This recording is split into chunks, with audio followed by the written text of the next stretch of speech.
अस्सलाम वालेकुम मेरी प्यारी बहनों, कैसी हैं आप। मैं हूँ गुड़िया और आप देख रहे हैं कुकिंग विद गुड़िया। अल्लाह पाक बरकत दे आपके खानों में, जायकों में, आपके रिस्क में। आज मैं आपको बताऊंगी कि शामी कबाब कैसे बनते हैं, क्योंकि कुछ लोगों की शिकायत होती है कि हमसे ऐसे रेशेदार कबाब नहीं बनते।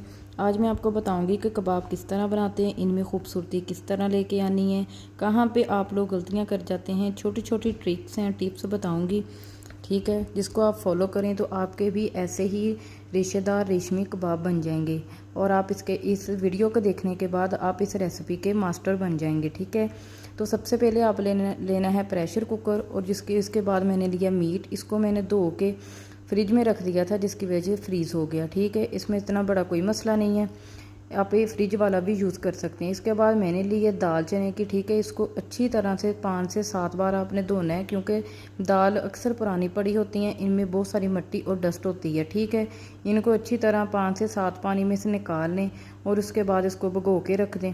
फिर इसको, ठीक है, पानी इसका जिसमें भिगोया वो पानी निकाल दें। इसके बाद हम लेंगे ये लहसुन इसमें साबुत जाएगा। इसके बाद हमने लिया प्याज की जैसी रफली सी कटिंग करनी है कर लें। ठीक है, इसके बाद अदरक, वो भी साबुत जाएगा।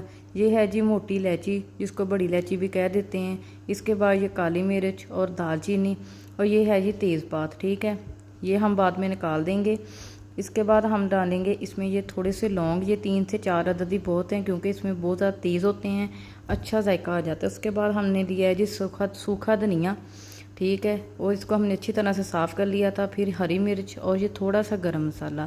ये हमारे पास कबाब का मसाला है। इसकी रेसिपी चाहिए तो आप मुझे बताएं, आपको मिल जाएगी। उसके बाद हमने डाली इसमें थोड़ी सी हल्दी।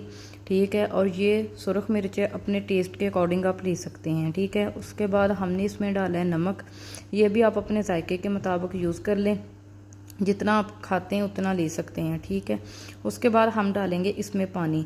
अब इसमें पानी डालते वक्त कोई कंजूसी नहीं करनी, क्योंकि इसमें इतना कोई बड़ा मसला नहीं है, बाद में खुश्क हो जाएगा। ठीक है जी, हमने यहाँ पर कुकर को लगाया था तकरीबन 25 से 30 मिनट, और सीटी लगने के बाद हमने इसके यानी कि मिनट को काउंट किया था। ठीक है, तो अब इसकी ये हालत हो गई है। ठीक है, अब हमने इसमें जो यखनी है ना, थोड़ी थोड़ी इसको हमने अच्छी तरह से खुश्क कर लेना है। ठीक है, और इसमें मैंने थोड़ा सा हड्डी वाला गोश्त शामिल किया था, वो मैंने साइड पे निकाल लिया है।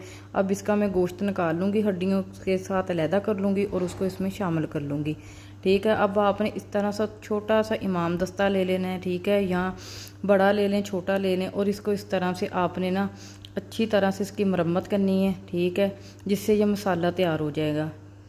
ठीक है, और इसके बाद हमने ये बना लिए कबाब बनाना कोई मुश्किल नहीं है। हाथ पे थोड़ा सा यानी पेड़े की तरह जैसे आटे का बनाते उससे बनाएं, और थोड़ा सा उंगलियों की मदद से प्रेस कर लें। ठीक है, यहाँ पर हमारे कबाब बन गए हैं, तो यहाँ पर हम इन्हें कर रहे हैं फ्राई करने के लिए मैं यूज़ करती हूँ सरसों का ऑयल। ठीक है, ये सेहत के लिए बहुत अच्छा होता है, इसमें कोई मसला नहीं होता। बाज़ार के दूसरे ऑयल से बेहतर है कि आप लोग सरसों का तेल लें और उसको एक बड़े पतीले में डालें, और उसमें एक सूखी रोटी, खुश्क रोटी जो सूख जाती है वो डाल दें। ठीक है, उसको कहते हैं कि वो तेल में से इस तरह पक के निकलेगी तो आपका तेल वो खाने के काबिल हो जाएगा। ठीक है, चले जी, यहाँ पर हमारे रेशमी कबाब तैयार हो चुके हैं। ये आप देख सकते हैं कि इसकी इतनी मज़ेदार और इतनी प्यारी खुशबू आ रही है। ठीक है, तो आप भी ऐसे बनाएं और इन्हें खाएं।